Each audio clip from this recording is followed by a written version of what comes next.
a first batch of 3 questions or comments to what Adam had to say in his lecture. Who would like to start, please? I asked because of the Saudi Arabia, for example, because most of the people who work and live there have not normal rights, and therefore my question: what is your program for transition or revolution in these monarchies? Yeah. Thomas, do you want me to answer that or take a few questions to start with?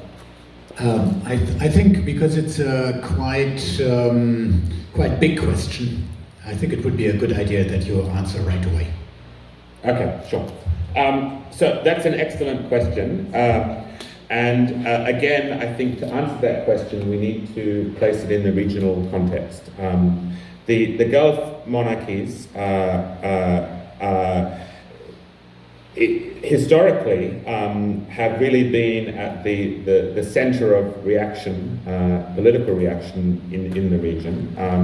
And for that very reason, for all of the reasons that I've described, their place in American power, their connections earlier with Britain and British colonialism in particular, the revolutionary movements, left movements in the Middle East have very clearly identified them as obstacles to radical transformation.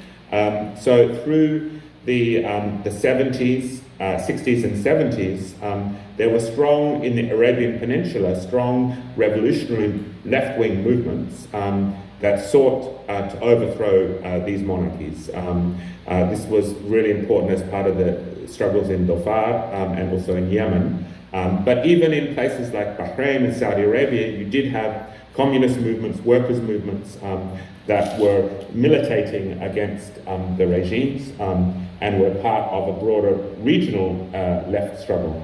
Now, what happened after the 1970s is that this is when this system of predominantly, we saw a kind of right-wing shift, the restoration of the power of these monarchies, and the emergence of this very distinctive class structure based on migrant workers.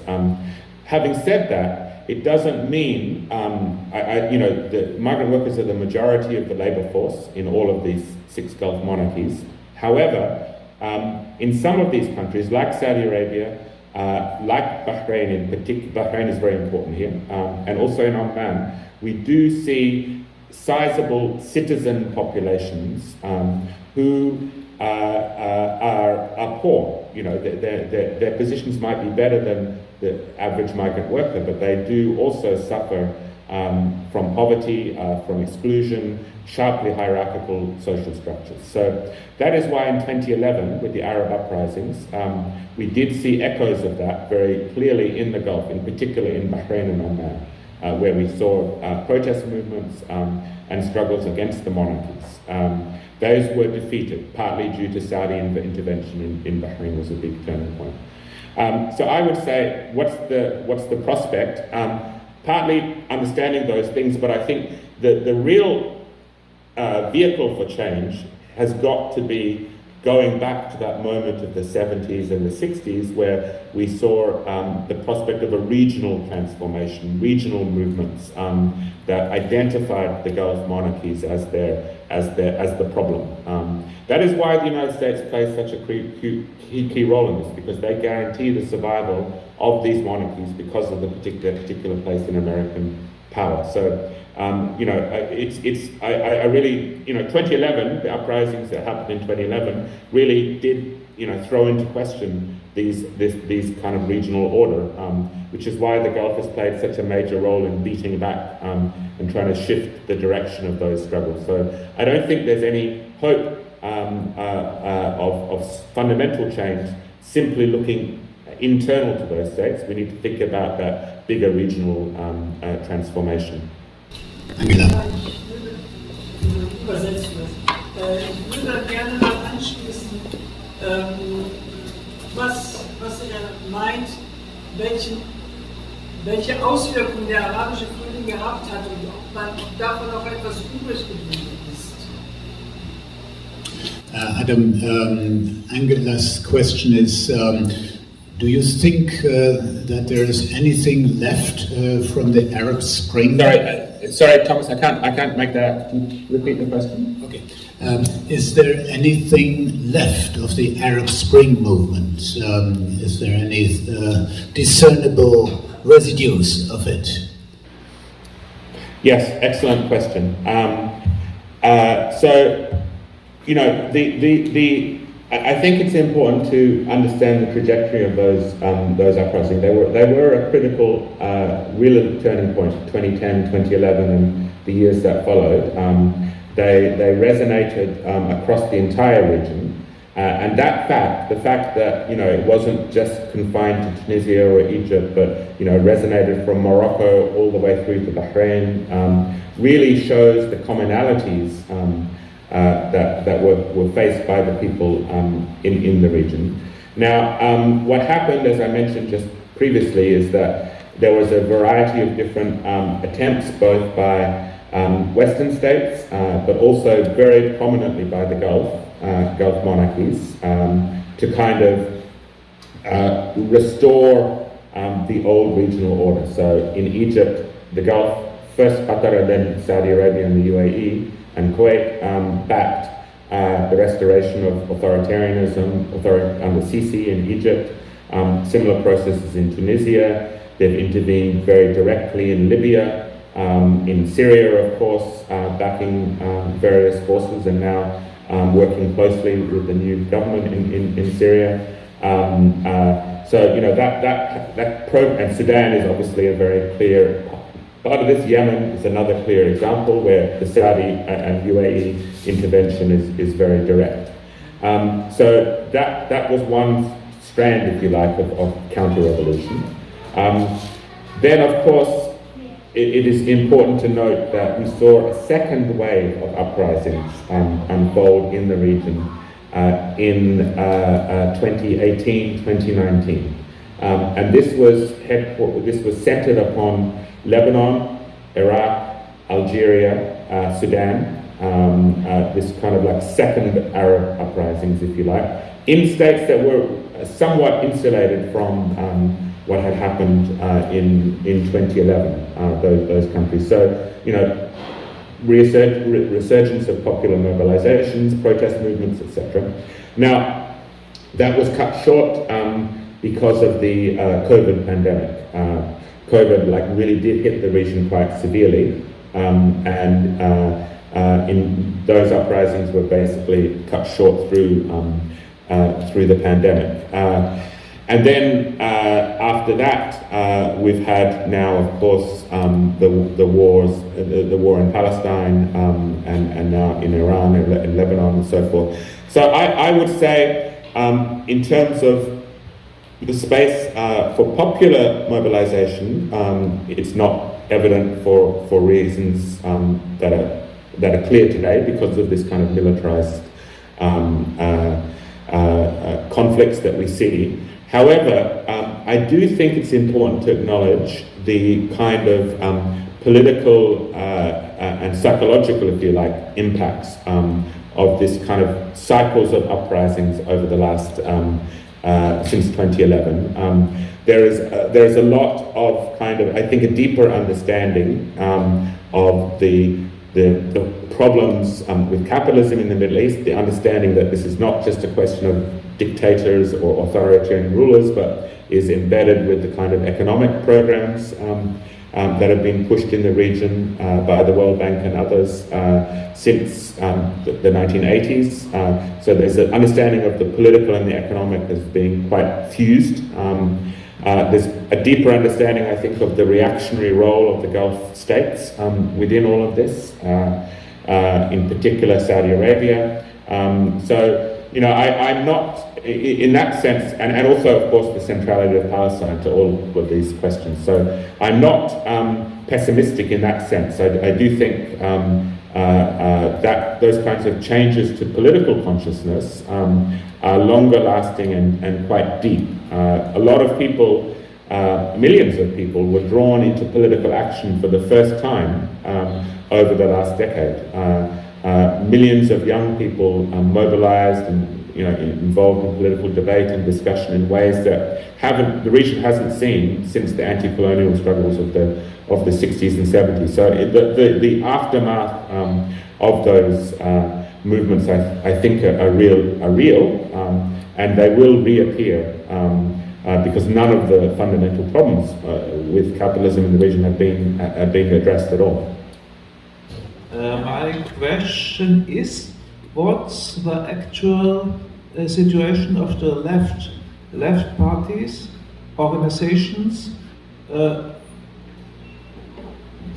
example, PFLP, the People Front of Liberation of Palestine, or the People's Front of the Democratic Front for the Liberation of Palestine, or in Iran? And with the Kurds, in Kurdistan. Sorry, I missed the last part of that question. What was the very last part? The last one was about the Kurds. Okay. Yeah, I mean, it's difficult to give a straight, simple answer to that question. All of those parties you mentioned continue to exist, continue to mobilize. One of the aspects of this that I didn't get a chance to really talk about was, of course, the Oslo process of the 1990s. I'm sure all of you there are familiar with this moment of the 1990s so-called peace accords, but I think that's an incorrect way of describing them. And what those Oslo negotiations did was, I think we really need to see Oslo, the 1990s agreement, as a continuation of settler colonialism in Palestine. It was American-backed and European-backed project that established the Palestinian Authority. And basically the Palestinian Authority, as everyone is aware, is based headquartered primarily in the West Bank. Its role has been to act as kind of a mediator with the Israeli occupation in the West Bank. It's played a fundamental role in the arrest and detention of Palestinian activists. So the reason I'm speaking about the Palestinian Authority is that it's very difficult to understand the left without also understanding, unfortunately, the way that some of those left organizations have been incorporated into the PA authority ruling structures in the West Bank. So that's part of the problem, is that many of their structures actually depend upon kind of financial connections and support of the PA. So while they exist, while they continue to mobilize, and in Gaza and in elsewhere they have structures outside, I think they were quite weakened, to be frank, by their relationships with the Palestinian Authority. In Iran, I mean, again, we've seen in Iran, mobilizations. 2019, of course, was a big moment. We've seen continuing struggles of the Kurdish populations, not simply in Iran, but also Syria, Iraq, Turkey. But I think part of the bigger problem of the left is clarifying the kind of these regional dynamics that I've spoken about. I think the Arab left in general and the Iranian left have been overly influenced by Stalinism and by the kinds of following Arab nationalism, subordinating politics to kind of national questions, and really we need to, I think, rebuild this kind of Marxist understanding and the centrality of class, understanding the ways that class fits into these national and other democratic struggles, which, to be frank, is not. I think those kinds of lessons have been lost, amongst many of the left organizations in the region over the last few decades. Also ich habe verstanden, dass in den Golfmonarchien das Proletariat zum größten Teil aus migrantischen Arbeiterinnen besteht. Und gibt es trotz dieser speziellen Schwierigkeit irgendwie nennenswerte Ansätze zur Selbstorganisation? The question is that under the conditions where the bulk of the proletariat in the Gulf region is made up of migrant workers, is there any significant momentum towards self-organization? Okay, yes, another very important question there. Firstly, let me just give you a little bit of a bit more picture of where these workers come from.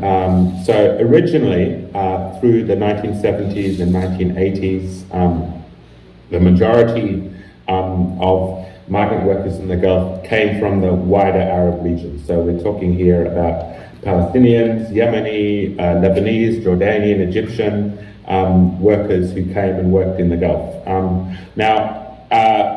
Since that time, there has been a shift in the national origins of these workers.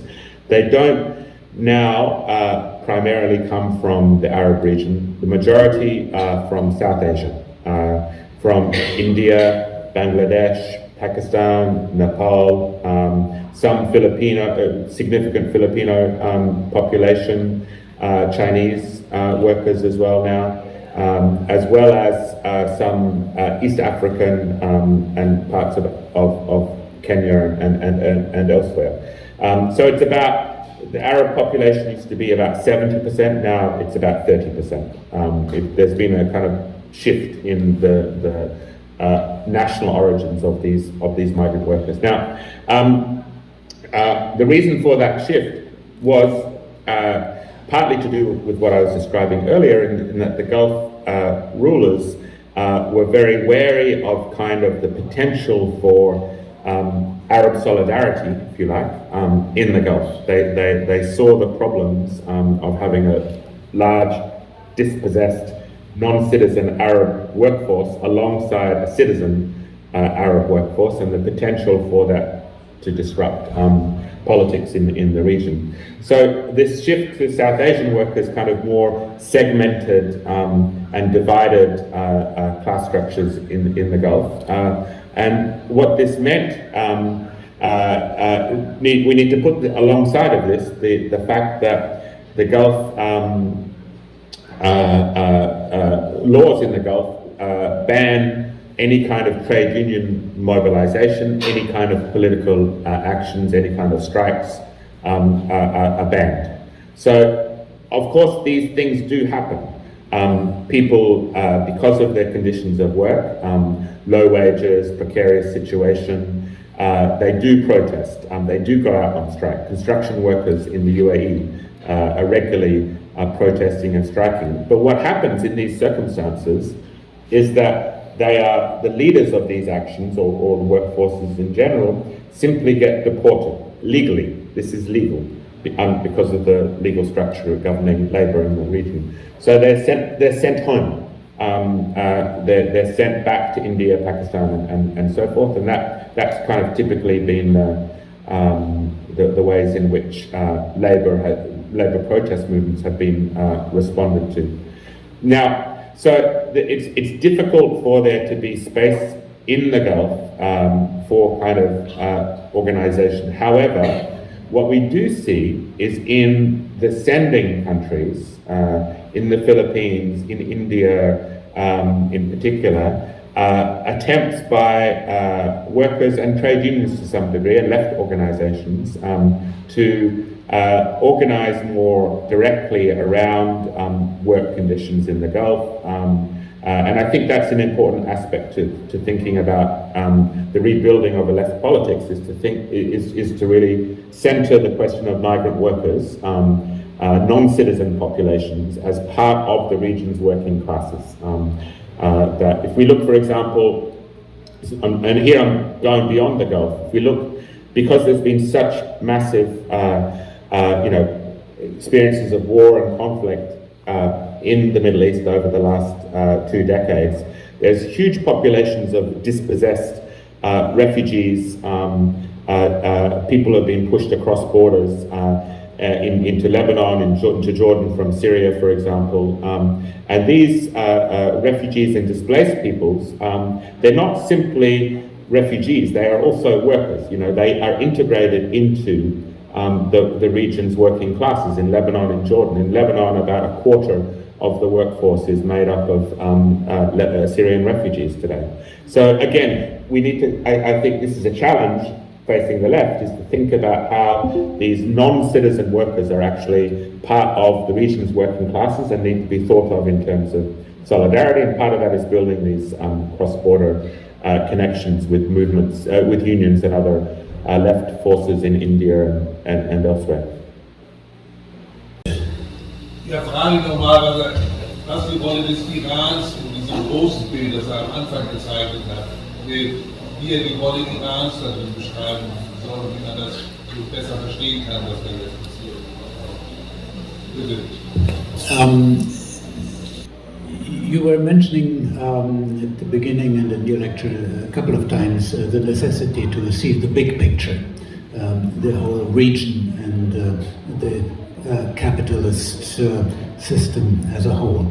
How would you describe the role of Iran in that big picture? Yeah, I mean, Iran is, it's obviously a capitalist state. It's a state that has sat after 1979. So maybe I should step back a little bit. I described the post-war regional order and the particular alliance between the US and Saudi Arabia and Israel as part of this. Iran was part of that as well. Up until the 1979 revolution, the Pahlavi monarchy in Iran was a central component of American hegemony in the Middle East up until 1979. And all the things that I've discussed in relation to the Gulf were also very evident in connection to Iran in terms of the US support for that monarchy, the US sales of weapons to Iran, the recirculation of petrodollar wealth from Iran into the United States were all very evident. Now, through the 70s, of course, we see the emergence of these radical left movements, communist movements, and of course the Islamist movements that culminate in the 1979 Islamic Revolution that overthrows the Pahlavi monarchy. Immediately after that, through the 1980s, we see a very brutal war between Iran and Iraq. And that war was really fed by the United States actually supporting both sides and seeing both sides as a weakening of both sides as part of its strategic objectives in the region. Since that time, Iran has obviously sat outside of the American kind of dominance. It's been one of the major regional powers outside of the kind of direct relationships that I've described the US has with others. Iran has attempted to project its own interests in the region through supporting Hezbollah in Iran, through supporting groups in Iraq, particularly after the American-led war in 2003, in Yemen and elsewhere in the region, tried to influence, if you like, politics through these proxy forces. It has simultaneously built a relationship with China in terms of its oil exports, which are significant, but at the same time, because of the sanctions regime against Iran, there is much of the oil industry lacks the infrastructure, particularly the refining infrastructure, necessary to kind of do those downstream activities that I spoke about. So, Iran is important. It's important, obviously, because it has presented a counterweight to American power in the region, which is clearly what this war is about today. However, I think we also need to understand that Iran, as I said, is a capitalist state. It has a ruling class, capitalist ruling class, that's very clearly connected to the Islamic regime, the Revolutionary Guards in particular, fused with the state in that kind of way. And of course, that regime has been the subject of repeated political mobilization over the last decade or so, different attempts, whether it be around the women's movement most recently, whether it be around the Kurdish populations or worker actions. So I think it's really important not to kind of fall into this kind of false Manichaean anti-imperialist perspective where just because Iran sits outside of the United States that we should support that Iranian regime. We need to understand these regimes as capitalist regimes and as such be part of and support the movements against them while obviously opposing wholeheartedly foreign attacks, the bombing that we're currently seeing, and of course sanctions against Iran.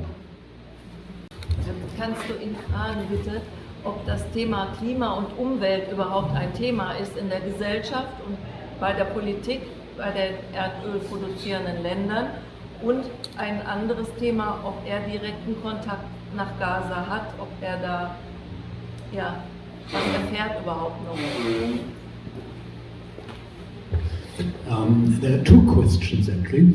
The first question is in how far things like the climate crisis and ecological issues are present in public discourse in the oil-producing countries of the region. That is question one. The question two is, do you have any let's say, direct links to Gaza? Is it still possible to have an idea what is going on there right now? Yeah. Yes, the question around the ecological, this is a really, really important point, I think, because as we see the climate catastrophe emerging globally, the Middle East really is being heavily hit by various aspects of this, whether it be warming temperatures. We can see this in the Gulf. You know, this is the irony of the situation, is that they are major oil and gas producers. They are major, actors in attempting to block any effective climate response globally. But at the same time, the effects of warming temperatures in the Gulf are extreme. We see record temperatures, 45, 50 degree temperatures now being reached in places like Kuwait and elsewhere. We see flooding occurring in places like Dubai last year or this year. So these kinds of extreme weather events are occurring with repeated frequency, I think it's very clear that the region is going to be hit by these kinds of extreme weather events at a faster pace than elsewhere in the world, in many other places in the world, just because of where it is. Of course, the way in which the Gulf states are responding to this emergency is by and this is an important point to emphasize, is by increasing the production of oil and gas. The Saudi oil minister said last year that every molecule of hydrocarbon will come out. So there's no sense in which these states are saying, okay, we recognize this crisis and we're not going to deal with it. However, at the same time, and this is very important, they are also accelerating their rollout of renewable energy, solar in particular. And this might seem strange. Why are these fossil fuel powers both pledging on one side to increase oil and gas, but on the other hand, rolling out solar and wind? And the reason for this is actually quite straightforward. what they see at the moment, the Gulf states are one of the largest kind of consumers of electricity globally, partly because of the kind of industrialization patterns I've discussed. And what they are attempting to do is, at the moment, most of the electricity is produced through gas and oil. What they are attempting to do is shift a larger component of electricity production to solar in order to free up more oil and gas for export. So it's not about curtailing fossil fuel production, it's about increasing and valorizing more oil for export through the rolling out of solar. So that's why, if you look at the renewables capacity statistics, renewable energy statistics, the Gulf states are actually leading now the Middle East in terms of renewable energy because they're wanting to expand their production of oil and gas through allowing electrification through solar and stuff. So that's one side. The other aspect of this, of course, is that there's a kind of perverse self-reinforcing cycle that the climate emergency is impacting the region, because with these extreme temperatures, you see further use of air conditioning, for example. So the largest air conditioner, if you look at per capita air conditioner use, the Gulf is central globally, leading the figures on this, which means more energy demand, more electricity demand, and so forth. Desalination is another aspect to this. Being a very arid and water-scarce region, there's a lot of energy that gets used to desalinating water, which is unfortunately being used, a lot of this, for data centers. You would have seen with the Trump visit to the Gulf last few weeks that big aspect of this was locating data centers, AI centers, in Saudi Arabia and the UAE, which require huge amounts of water, which is obtained through desalination. So again, the Gulf is leading the desalination industry globally, which means more energy. So it's kind of this never-ending cycle that deepens through the impact of the climate emergency. So I think there's greater awareness of these tendencies outside of the Gulf. In North Africa, there is expansion of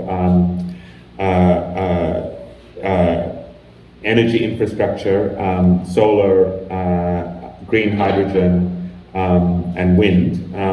Most of these expansion of these kinds of projects, however, are tied to Europe's energy needs. A big part of it is the export of energy to Europe. Activists in the region are describing this as a new form of green colonialism, because what we see is the rollout of renewable energy and other kinds of energy, but it's about exporting that electricity into Western Europe. There is, I think, a bigger awareness of these issues, there are movements now you can see in Morocco, in Tunisia, in Algeria, that really do connect this question of energy with colonialism, green colonialism. And the other aspect of this is the way that the energy sector, energy infrastructure, is being linked to the normalization with Israel. So there are projects in which you see Israeli green capital investing alongside Arab and Gulf investors in places like Jordan, Egypt, Tunisia, in the green sector. So what I'm saying is that the environmental movement in the region isn't necessarily describing itself as like the environmental movement might elsewhere, but it does see, I think there's a deep connection with the kind of questions around enduring legacies of colonialism, as well as these questions of Palestine, Israel, and normalization, bound up very inseparable from these ecological questions. I do think it's very important for us as eco-socialists to think about how to build these linkages and discussions with those movements in the region. The second question on Gaza, I mean, put very simply, it's the situation is really disastrous and of course going worse to worse. I've said, I mentioned at the beginning, the outset, the destruction of all kinds of infrastructure. The last few weeks shooting people queued for food and aid. The indiscriminate attacks against people. I think it is. There are, of course, people always resisting and organizing on the ground, whether it be in kind of civil organization of trying to meet the needs of a population that has been now 2 years almost under siege in this kind of way. But really, I think we need to redouble our solidarity efforts in this regard, not just simply in calling on governments to impose sanctions on Israel, to hold, to stop the flows of weapons and energy to Israel, because that's what is really funding and allowing this war to continue. But also around thinking about kind of people-to-people initiatives in terms of infrastructure. Rebuilding the university sector, for example, is going to be a major thing. Rebuilding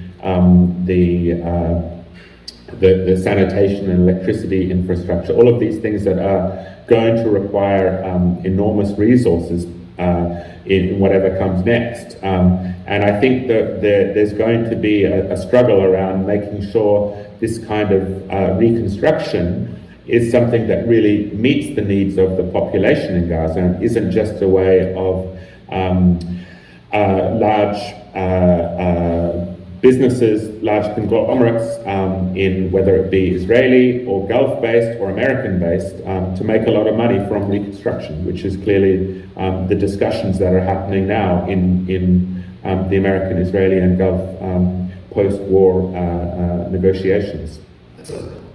Unser altes Programm für die Ölstaaten oder arabische Welt war ja also natürlich Demokratie, aber auch, dass man die Ölquellen verstaatlicht und also vergesellschaftet und aus diesem Reichtum eine wirtschaftliche Entwicklung finanzieren kann. Ökosozialisten können ja dieses Versprechen nicht geben, sondern es ist ein bisschen komplizierter. Was können man, Sie haben das jetzt vorher schon ein bisschen angesprochen, aber was ist wirklich das attraktive Versprechen, wie man aus der Armut herauskommt und eine solidarische Lösung für die ganzen arabischen Staaten oder darüber hinaus auch Iran erreichen kann? Welche Chancen haben wir mit so einem Programm? Ist nicht so quasi die alte Forderung, ja, das Öl muss weiter fließen und da nicht so wie die Klimabewegung das fordert, es muss im Boden bleiben, realistischer, wenn man sagt, ja, das muss halt ausgebeutet werden, um die Armut zu überwinden, das kann man nichts machen, also dass das eigentlich ein unauflösbarer Widerspruch ist.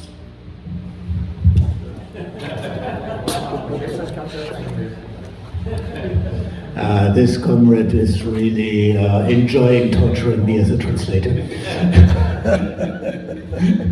Okay. Traditionally, we had the idea that the oil industry had to be nationalized and programs setting up to overcome poverty in the region using these resources and so on and so on. Now we face a situation that in terms of the unfolding climate catastrophe, there is the reasonable idea that the oil should not endlessly be extracted, and of course there is a certain contradiction between these two ideas. How, as eco-socialists, can we develop a set of demands that is Well, getting things attractive on the socialist side and getting things attractive on the ecological side. So making something coherent of this eco-socialist approach. Yeah, that's another excellent question. Thank you. A very and not a straightforward question. There is this.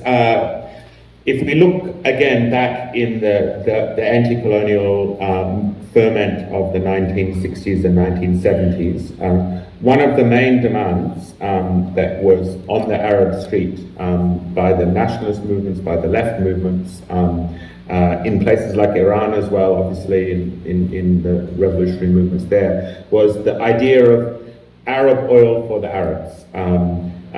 We need to take this resource and use it for the good of the people, and to deal with the legacies of colonialism, the legacies of poverty, etc. Now, what happened is that there was the nationalization of oil that took place with OPEC and through the 70s and 80s. So now the majority of the world region's oil is controlled by local governments like Saudi Arabia. However, that oil wealth is not being used for the good of the people in the region. It's being used either for deepening the power of states like Saudi Arabia and the UAE, or being reinvested in weapons systems, or back into US financial markets, as I've described. It's not about, in fact, what's happened in the last 20 years, very, very clearly, is very deepening polarization of wealth between the Gulf states on one side and the rest of the population and the rest of the region on the other. Very deep polarization of wealth and power.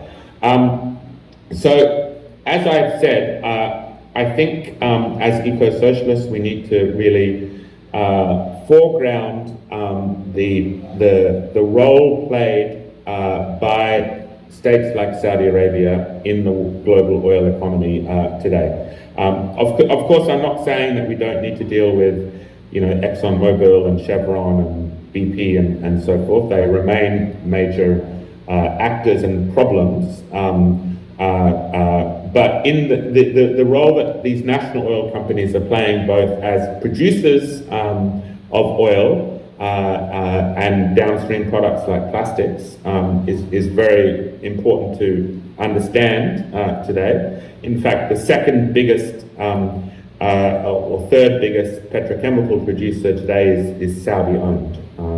We need to think about the role that these companies play in the industry as a whole, not simply as crude oil. So that's one thing. We also need to recognize, I think, the role these institutions or companies play and countries play in blocking and shaping the direction of the world's policy making around the climate crisis. As I said, we saw that in the COP process. We saw it, for example, last year in the plastics treaty negotiations that took place in South Korea, in Busan, South Korea, where the idea was to have a treaty to limit the production of plastics. That was blocked essentially by Saudi Arabia, didn't let that treaty go through. So we see these states playing a very interventionist role in shaping the world's response to the climate crisis, along and parallel with, and in the same line as, the big Western oil companies like ExxonMobil. But what is different in the case of the Gulf is that because these are oil industries that are fused with state power, they have a seat at the table where these policies are being negotiated and decided upon. So they actually directly impact and write and decide and vote on these kinds of treaty negotiations and policy proposals. So I think what it does is again, it's not a simple answer, but I do think as eco-socialists we need to better strategize around the role of these states. We need to highlight and understand better what these states do and how they act and how they're integrated with the global oil economy as leading partners, not simply as extractive resources. So there's that kind of educational and agitational side of things. I think there's ways we can highlight the role of these states and companies in kind of greenwashing efforts, like whether it be in sporting events. You know, it's very obvious the way in which the Gulf states play a major role in sporting events these days, sponsoring of football teams, those kinds of things. I think trying to carefully explain the ways, the kind of regional questions. I keep coming back to this point, but I think it's important that, you know, Palestine, if Palestine is liberated, if the Palestinian struggle pushes forward, that is going to weaken the position of the Gulf and our oil-centered global economy, inevitably. And we need to see solidarity with Palestine as part of fighting for climate justice. Again, it's thinking about the ways these regional power structures have evolved over the last few decades, and the place of the Gulf in the bigger picture means foregrounding solidarity with movements, people's movements that might not immediately be connected or obviously impacted with the Gulf, but are very much integrally part of the struggle for climate justice. Also hat vorhin gesprochen von der Notwendigkeit, die Haltung, die wir in den 60er und 70er Jahren hatten gegenüber dem arabischen Nationalismus, zu überarbeiten, zu überdenken. Das finde ich einen ganz wichtigen Gedanken. Aber ich hätte gerne, dass er sich darüber etwas näher auslässt, was das bedeutet. Denn wir erleben ja, gerade in der Solidaritätsbewegung mit dem palästinensischen Volk, erleben wir ja, dass es eine gewisse Rückbesinnung oder Verstärkung, sage ich jetzt mal, dieses Aspektes gibt. Gewissermaßen, dass die Verstärkung des arabischen Nationalismus eine Stütze sei gegen die israelische Politik. So.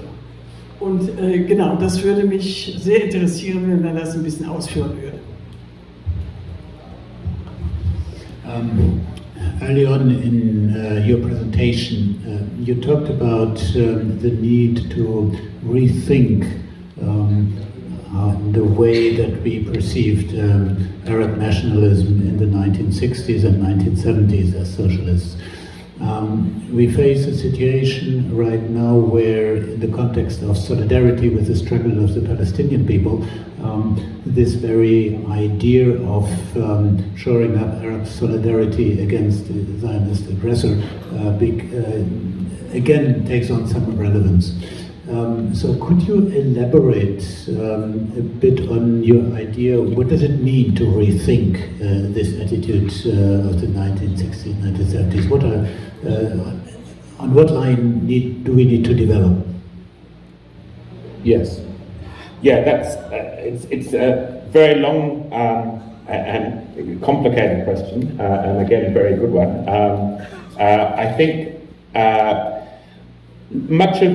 the problem with a lot of the kind of nationalist movements, I mentioned nationalism, for example, but also the left kind of understandings in the various communist parties and left movements in the region were quite deeply influenced by Stalinist conceptions, I think.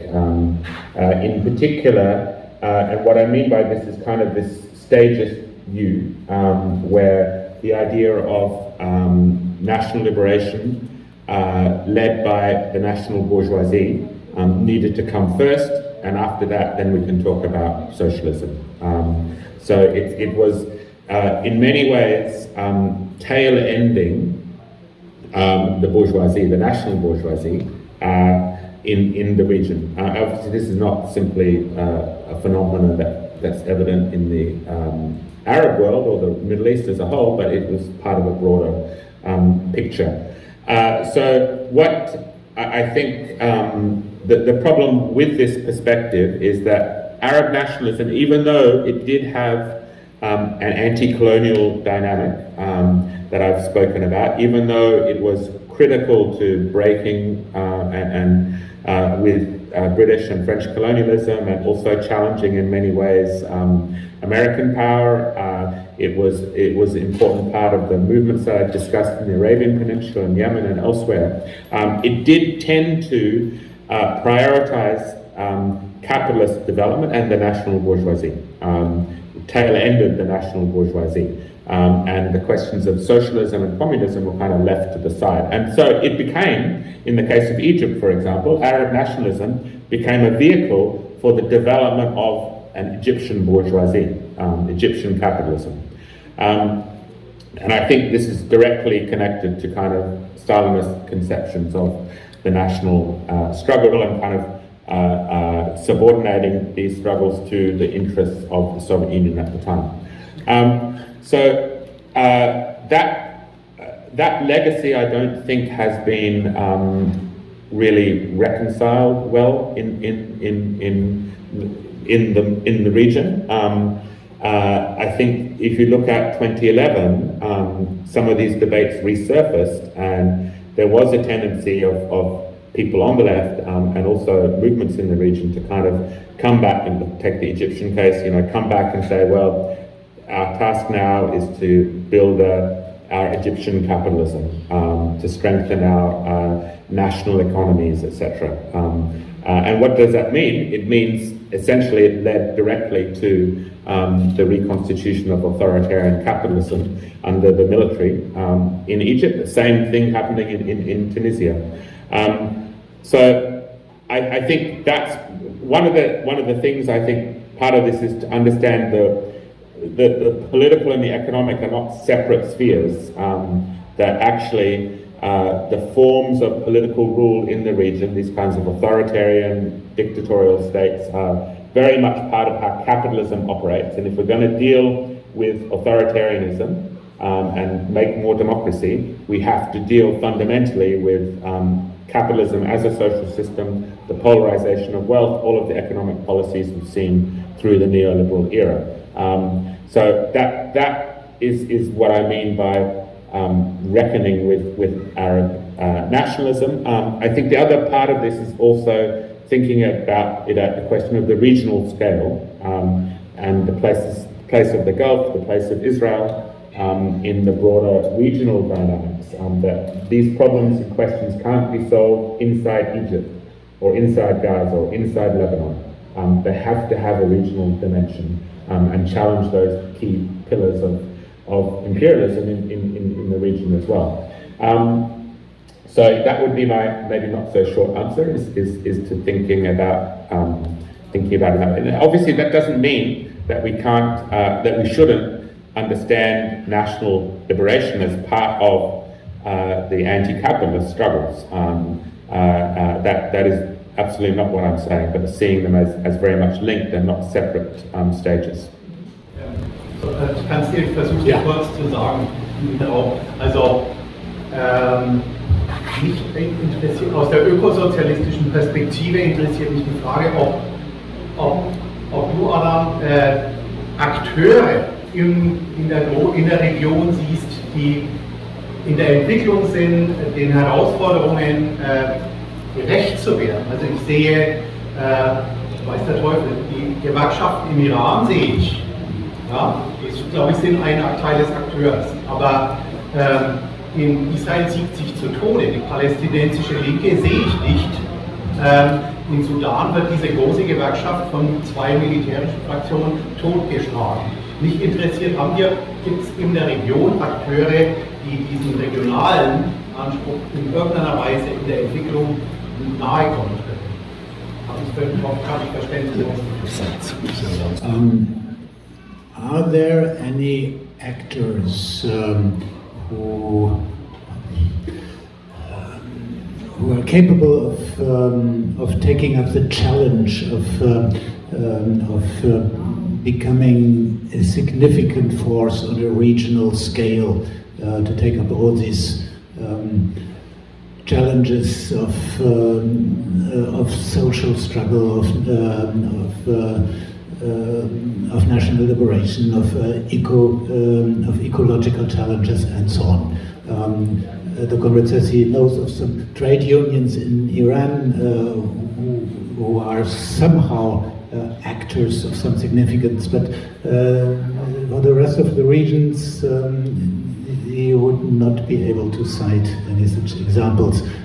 Can you provide any more on this to us? I mean, I think it's. I mentioned the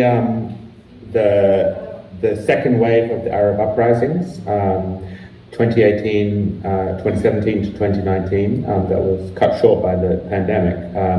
But I do think, if you look, for example, in Lebanon at that time, there was like a really quite vibrant movement, mobilizations that took place in Beirut that were like non-sectarian or anti-sectarian in the sense that it wasn't like replicating this Shia-Sunni or divisions within the country. It was very clear around that. It was challenging all of the kind of entrenched political leaderships, and I think there was quite a vibrant debate in the various circles who were organizing around that moment in Lebanon.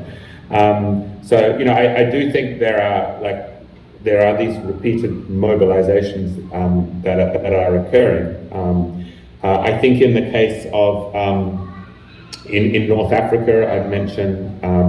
I think there are some of the activists in Algeria, in Tunisia, some of the trade union organizers in Tunisia that are also quite cognizant of these problems that I've talked about, and do see this question of the regional scale, see these issues as something that needs to be thought through and confronted, because it's quite clear. If you look at the counter-revolutionary moment post-2011, the ways in which Saudi Arabia and the UAE in particular have really acted against the interests of the region, have really directed their support to new military powers, new authoritarian leaders, been instrumental to the destruction of places like Sudan and Yemen. It's very obvious. You know, even if you don't know the details, it's quite obvious their kind of interventionist role.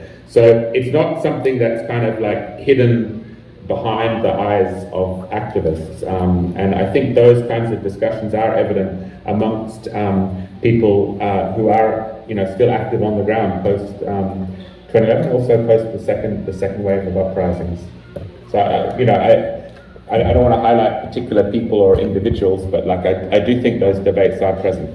Ich habe eine Frage zu den Entwicklungsmöglichkeiten in der Region, sprich, wie er das sieht, ob es überhaupt eine Entwicklungsmöglichkeit sowohl in den Menschen liegen, auf Grundlage, also mit sozialem Fortschritt, mit ökologisch nachhaltig ist. Und ich möchte jetzt auch das Stichwort mit einer Industrialisierung der Region einfach mal anreißen, sprich, irgendwas, was über Wasserstoff gemacht ist und Industrien, die auf Grundlage von Wasserstoff irgendwelches Zeugs produziert, ob das ein Thema ist, jetzt für ihn ein potenzielles Thema, oder ob er sagt, das ist alles jetzt auch über Industrialisierung auf Grundlage von Wasserstoff, das ist alles eher imperialistischer Quatsch.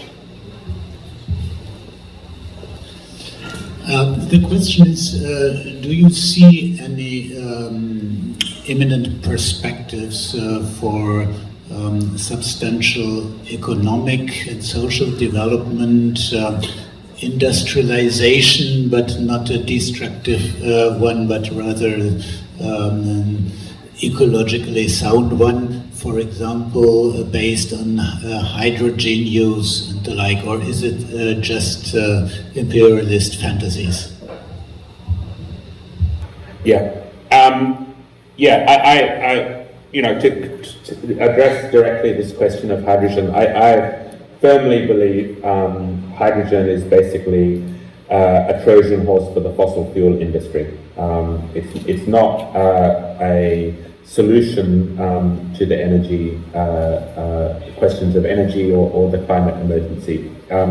It's very clear that the majority of the hydrogen industry today is blue hydrogen, which is basically natural gas connected to the acceleration of natural gas production, and that's the reason that the oil industry is so firmly supporting the rollout of hydrogen, and that's also happening in the Gulf, by the way. Some of the biggest hydrogen projects in the world are happening in the Gulf countries. Saudi Arabia, Oman, and UAE really highlighted hydrogen as a vehicle. So yeah, I think I talk about this in the last chapter of my book, Crude Capitalism, some of these industries, but I think hydrogen is very dangerous because it is this kind of Trojan horse for the fossil fuel industry, and that's why the oil and gas companies are really supporting the rollout of hydrogen. In the case of Europe, and I mentioned this earlier, that there's, I think, ways in which the expansion of hydrogen in North Africa is being seen as a means of decarbonizing Western Europe. But the problems with that is that the infrastructure necessary for hydrogen production means deeper confiscation of land, expropriation of populations there, and also demands for water and energy to run these kinds of infrastructures. So that's why I think framing this in the context of green colonialism is an accurate description.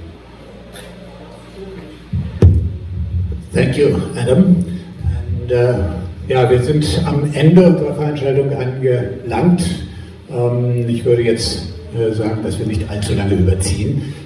Ich bitte euch um eine Runde donnernden Applauses.